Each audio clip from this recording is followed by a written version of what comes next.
Death by stereo.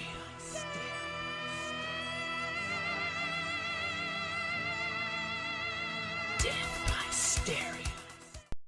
Welcome back, fellow Radiant Stars and new zappers alike. Razzle Joestar here, bringing you another MAME tutorial. This time we're taking a look at Tempest and doing some controls for it. Two main controls I would recommend, and keep in mind this is without using a knob.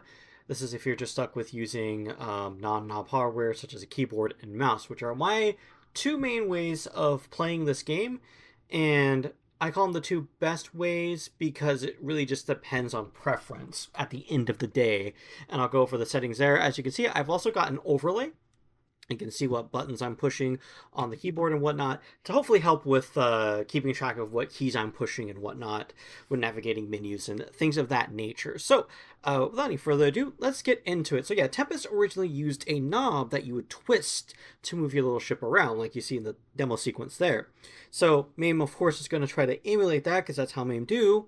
All right, so what we're going to do first is let's jump into a game. So I'm going to go 5, 5, enter.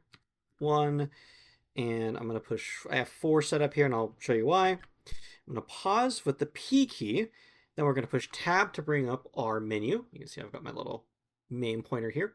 I'll put you over in the corner there, and we're going to go to input settings and input assignments this system. You push enter to enter those, and you can see already I've got these set up. I have button 1 and button 2 set up to both use 4 and 5 on the numpad. You can see down there it says pressed, and you can also see it pressed on my overlay there. Same thing with button 2. So button 1 is your normal blaster, button 2 is going to be your zapper. Dial analog is what simulates you twisting that knob, because the knob is an analog controller at the end of the day. I have that set as mouse X. So all you do is you just double click this, move your mouse to the side, and you get mouse X. Dial analog increase and decrease are the digital, virtual, increasing and decreasing of that knob, basically turning it left or turning it right. That MAME will simulate if you're using something like a controller or a keyboard. Now you can use a controller such as an Xbox controller for dial analog increase and decrease. I just kind of like using a keyboard and mouse because I can quickly do this. If you look on the overlay there, I can just go very quickly. I have one finger laying on A, another finger laying on D, and I can just bing, bing, bing, bing, bing, bing, back and forth easily. Instead of with a stick, you kind of have to rock it back and forth, back and forth. Even with a pad, you kind of have to rock your thumb back and forth to get that handled. Now, if you're unfamiliar with how to get something like this set up, let me go ahead and just delete those real quick. What you're going to do is enter, push the button that you want as your primary, enter, push as your secondary. So let me show you for that. Enter, push 4, enter, left click, enter, left click, and I'll say, there you go, say keyboard num 4 or mouse button 1, and then the same thing for button 2. So numpad 5, right click. There you go. I use a numpad because it's just easier for me to rest my hands on the keyboard that way and it feels more comfortable. Of course, the cool thing with MAME is you can do whatever the heck you want with your controls. So if you want something a little bit more closer, or if you want to use like the shift control, alt, spacebar for all that, you can do that and play around with it. A nice thing you can do if you're playing around with controls is you can use the tab key to hide the menu and push it back up to hide it as and put it back up as you're playing the game so you can test your controls out.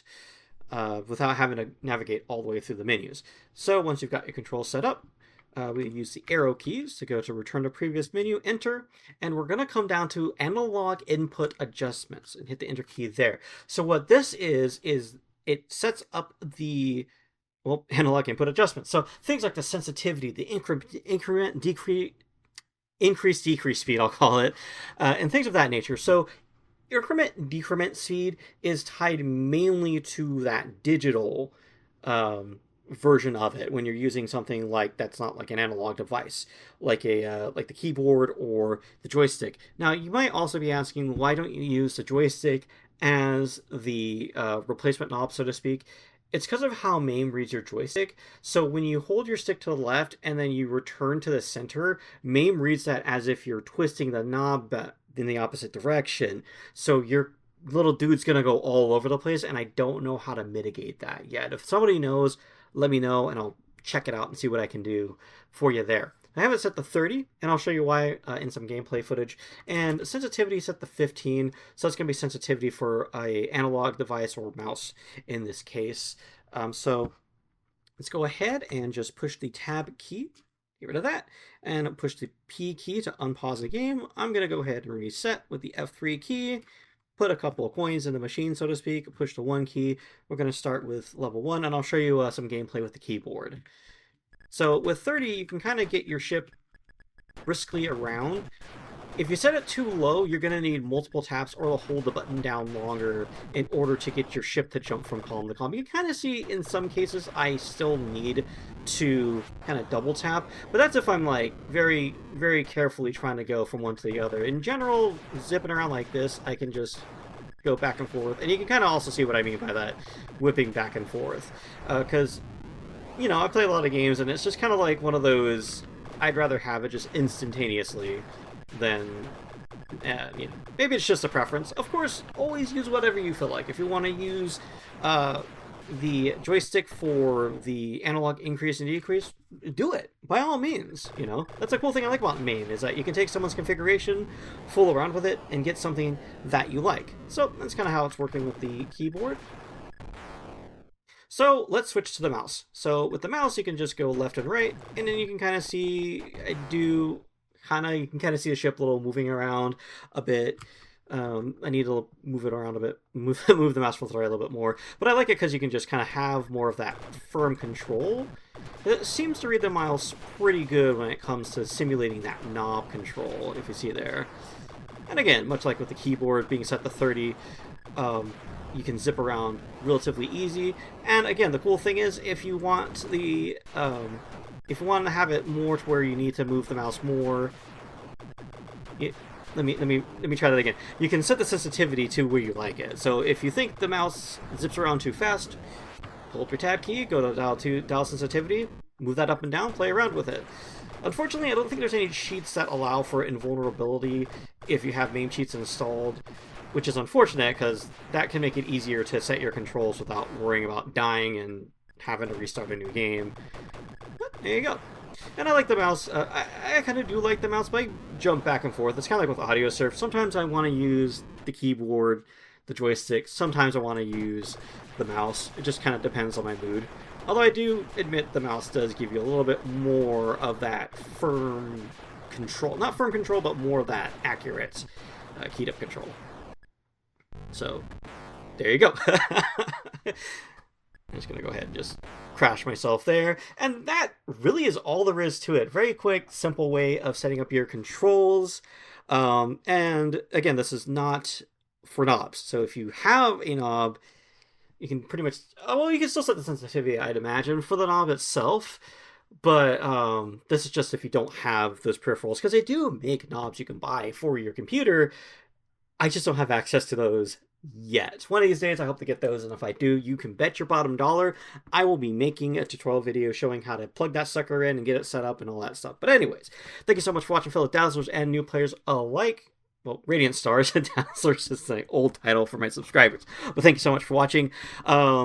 And if you have any requests for controls to look at, even if it's for individual games, because these knob controls, if there's another game that uses knob controls, the sensitivity controls and things like that that you use might differ depending on that game and how it operates exactly, because that's arcade hardware for you, really. You might notice that I've got this cool glowing looking feel for my Tempest games and some of my other vector graphics games. I will put a link at the end of the video, I recommend it, that you can check out that shows you how to actually get that set up, and in the description I will have a paste bin that'll have my .ini for my Tempest setup, so you can just copy, put that into your MAME if you know how to do that. If not, check that tutorial out so you can get this set up the way that I have it, or dork around with it on your own. Again, you can do whatever you want with MAME and get things just to your liking. And if you have more controls you want to check out for MAME, I got a playlist for you right there for MAME and other emulators if you're looking to get a handle on how some of these controls work, because emulation is tricky, especially when you're doing things like arcade games where machines wouldn't use the same controls. So that being said, thank you so much, fellow Radiant Stars, and remember, no matter what anyone says, you are a Radiant Star. Take care, and I will see you next time.